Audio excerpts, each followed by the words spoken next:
leen ziar di ziar réew mépp nag di leen ndokkeel di leen baalu àq bis bi moom bis bu rëyati la rek ci réew mi président de la république moom dafa bokk ci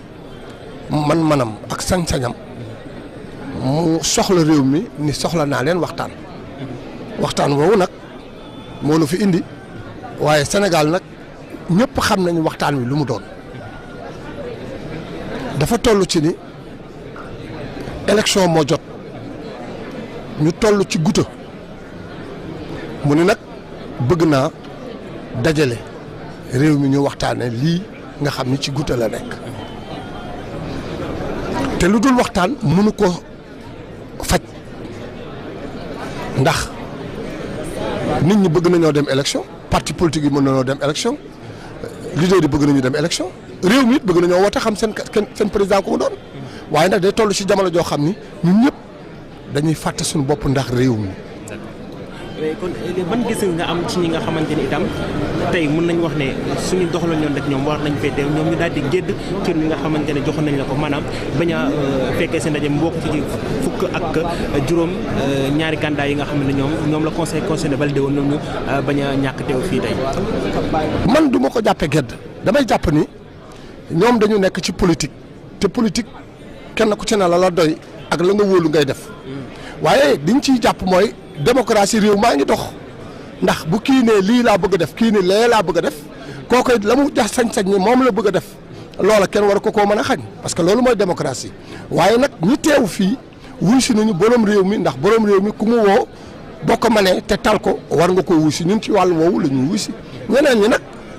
nungul nañ leen man nungul naa kenn ku ci nekk la nga xam ne mooy sa gis-gis bopp nga doxe ko waaye daal man daal sañu ma borom réew mi woo ma te du ma wuy si.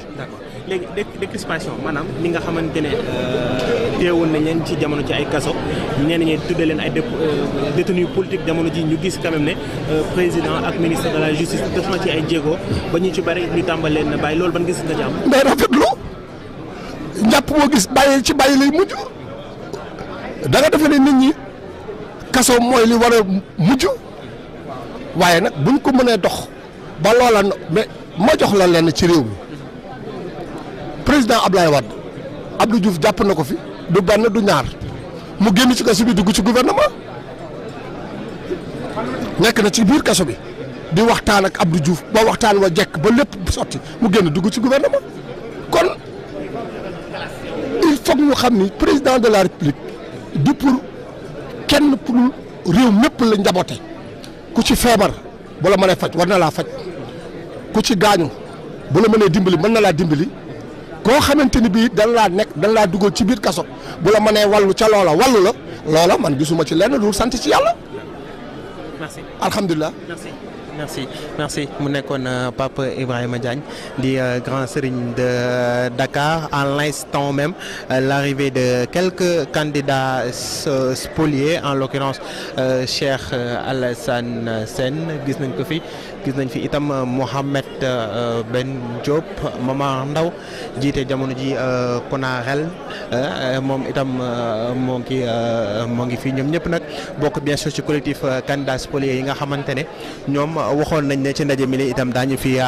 def te donc mën nañu wax actuellement moom ñoom ñooy ñi nga xamante ne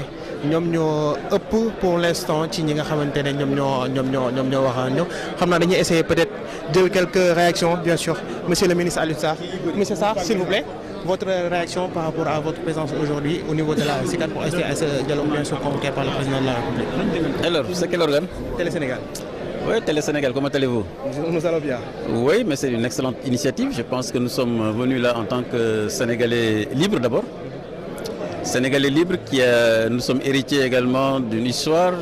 d'une trajectoire de dialogue national depuis les indépendances et bien avant les indépendances. Et donc nous sommes là justement pour échanger sur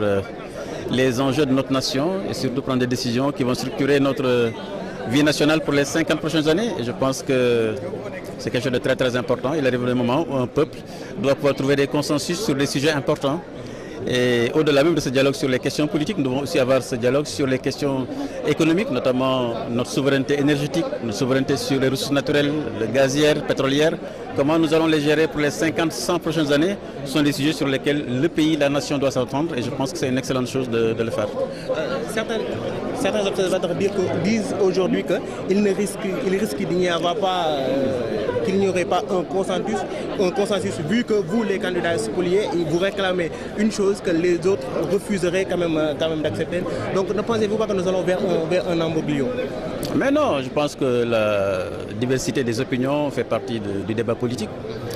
Il faut aussi rappeler également que ce Sénégal n'appartient à personne. Personne n'est héritier de ce Sénégal. Il appartient à tous les Sénégalais. Et naturellement, je pense que dans la discussion, dans les échanges, vous allez trouver des consensus forts, je dis bien, qui dépassent même le cadre politique, qui vont aller aussi au niveau économique pour justement les questions sécuritaires. Il faut que le pays également fasse un bloc pour que justement sur le plan de la sécurité, que nous puissions gérer notre pays pour les prochaines années. Donc je pense que c'est le débat démocratique et il est bon qu'il y ait des positions justement qui ne sont pas les mêmes et on trouvera un consensus fort. Maintenant, êtes-vous pour la reprise quand même du processus électoral? Oui, absolument. Je pense que quand on processus électoral, on découvre justement qu'il y a des doubles nationalités qui sont passées à travers les mailles du processus électoral. Quand on voit qu'il y a 900 000 Sénégalais qu'on dit risquent de ne pas être sur le fichier électoral, quand on voit tous ces dysfonctionnements-là, oui, je pense qu'il est important de le reprendre et avoir le courage de le reprendre et de l'assumer parce que le Sénégal dépasse nos ambitions personnelles. Je pense qu'on ne doit pas voir une élection juste parce qu'on veut être un candidat. Non, ça dépasse nos ambitions personnelles, ça dépasse également les projets politiques pour aller justement au niveau national et c'est la nation qui est aujourd'hui en jeu. ci tënk rek enveloppe vite fait monsieur Alioune Sarr yow nga nekkoon ministre jamono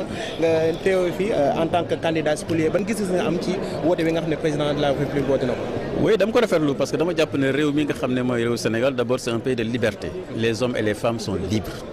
Et je pense que personne ne peut remettre en cause la liberté des uns et des autres. Deuxièmement, ce pays n'est l'héritage de personne. Il appartient à la nation sénégalaise. Nous sommes héritiers d'une nation qui a construit tout son consensus, sa stabilité, sa démocratie, son état de droit, daf ko tabax. Waaw daf ko tabax ci dialogue, ci concertation. Et dama jàpp ne aussi war nañu waxtaan au-delà même des questions politiques waxtaan ci les questions économiques parce que suñu gaz suñu pétrole war nañu waxtaan naka lañ koy téye fii ak juróom fukki at téeméeri at yi di ñëw naka lañ koy saytoo comme ni réew yëpp lañ ko def si lu war ci waru kaaraange naka lañ koy saytoo donc dama jàpp ne lii xalaat bu baax la et Sénégal dañ ci war a jàpp parce que Sénégal tey daf ko soxla boo xoolee li wër Sénégal tey ci wàllum fitna ci wàllum ñàkk kaaraange yaakaar naa war nañ bàyyi xel ne lii kat jombul Sénégal et que donc baax na tous les acteurs politiques sociaux économiques war a mën a dajaloo nekk benn bloc pour que ñu mën a wax la nga xam ne mooy suñu njëriñu réew suñu njëriñu askan. Monsieur le ministre ñu ngi lay nuyu di la jaajëfal voilà mu nekkoon le ministre Alioune Sarr l'honorable député Cheikh Abdou Bara Dolly itam gis nañ ko mu teew fi xam naa si kanam itam vu que actuellement ñu ngi ci ni nga xamante ne noonu la ñu nekkee di placé ak sax daal di accueillir ñi nga xamante ne ñoom ñoo ñëw ci ndaje mi xam naa caméraman da nga may topp tuuti gis naa fi ñoo xamante ni itam jàpp naa ni ci mbir mi am nañ ci wàlla ku ci mel ni Cheikh Alassane Sène moom gis nañ ko xam naa si kanam itam dinañ dem ci moom mais il faut aussi noter la présence quand même d'acteurs culturels ku ci mel ni Coumba Gawlo Seck gis nañ ko fi Coumba Gawlo Seck gis nañ ko fi voilà moom ngeen gis noonu à l'écran moom itam bokk ci acteurs culturels yi nga xamante ni dañuy béy seen waar lool ci réew mi ku fi mel ni itam Carlou D gis nañ ko ci moo nekk ne ngeen daal di seen noonu xam naa su ci kanam itam du ñàkk ñu daal di dem ca ñoom essayer am réaction waaye itam ñi nga xamante ni ay acteurs politiques lañ xam naa suñu leen installé ba pare dinañ dem ca ñoom itam essayer leen jël ay réaction ci ñoom ñi nga xamante ne dañoo ñëw fii nii au niveau de la CICAD teewee fi li nga xamante ne moo di ndaje mi di dialogue national wala sax concertation comme ni ko président daal di waxee woon keroog ci janoom ak sunu ay confrères wax ci li nga xamante ne moom mooy ndaje mi waaye solo ndaje mi tey ba dégg ngeen ni ki sànq ministre Alioune Sarr kaddu gi nga xamante ne moom la daal di yëkkati jëmee ci mbir mi la donc xam naa régie ñu sama cameraman plutôt ñu déplacé wu un peu quand même xool yeneen